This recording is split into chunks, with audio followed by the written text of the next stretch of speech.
So we're here at the MVP Summit here in Redmond, Washington, at the Microsoft headquarters building. And we're both Microsoft MVPs. Matt's a OneNote MVP. I'm a Surface MVP. Today, there's been a recent announcement from Microsoft of some new Surface commercial specific devices. So we wanted to talk about those a little bit. And we're not going to go into the details of the hardware today, but yeah, it's safe to say there's a new Surface laptop in town and a new Surface Pro. What we want to talk about is the AI PC. Yeah. What does that mean, Brett, an AI PC? Yeah, well, I guess the interesting thing about these new Intel chips, first of all, that Surface have released the 14th gen, I think it is, Intel processors in their range as the processor announced to market. So it's brand new. Usually Surface have kind of been late. Yeah, they've been a bit behind, normally 1 or 2 generations behind, haven't they? Which is always a bit disappointing. You always want the latest and greatest, right? You want the best. But so this time they've come out with the very latest, and the interesting thing about these chips is that this is Intel's first, as I understand it anyway, system on a chip. So the SoC design that we've typically seen from ARM, and a big factor in that, a big reason why they've done the SoC is because they've built their own NPU. So neural processing unit. This is the latest, all the rage in the processor talk at the moment. So Brett, we've got CPUs and GPUs for graphics. Where does the NPU fit in? So I've seen it explained this week as CPU is good for crunching numbers. GPU, and this is obviously very simplified. It's probably a bit more complex than that, a bit more nuanced. But GPU great at processing in arrays of numbers, so taking a whole array of data in and processing through that.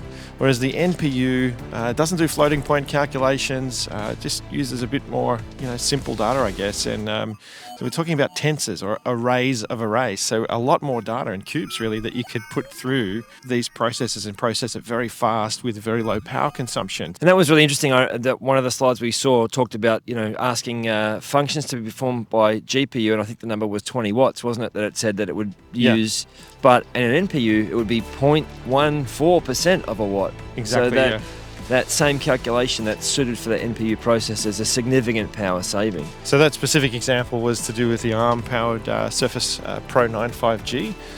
So the difference in doing that cutout feature that you get with Teams, so on the device rather than typically that's done in the cloud because it's too power heavy. On the Surface Pro 95G, that's done on the device with what they call Windows Studio effects, and that's one of the key apps that you're going to see straight away on these new Intel-powered SoC, NPU ready or AI ready devices, Surface Pro 10, we'll call it, and laptop.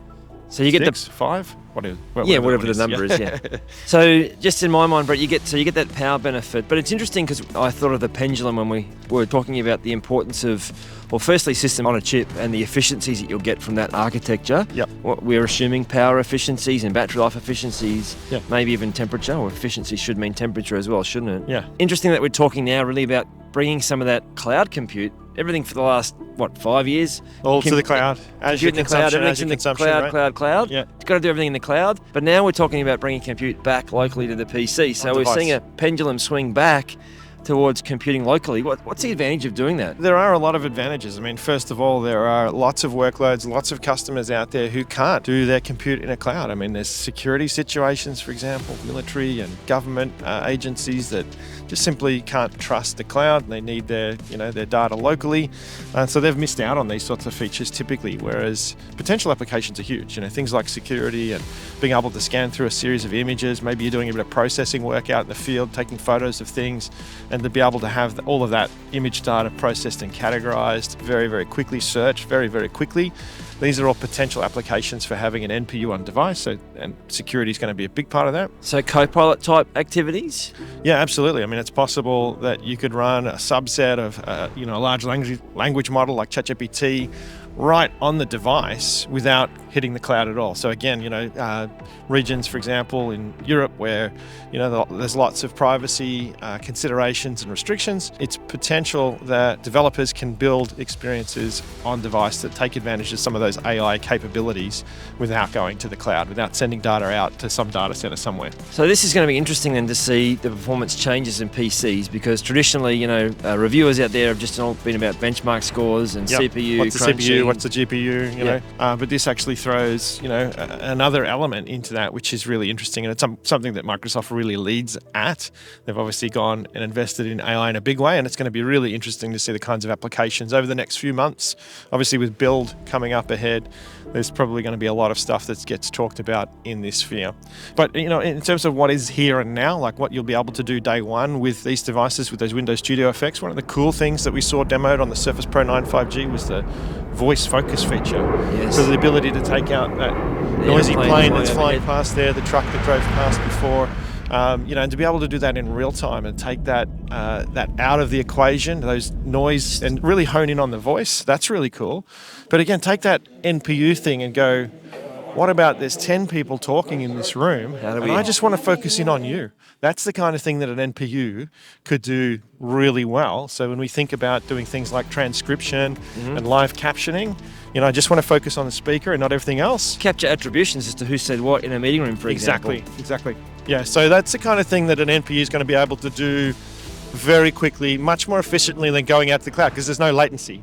There's no data being sent, right? It can be just happening on device without recording and all that sort of thing. So there's a lot, I think, that we don't even know yet about having these NPUs on devices.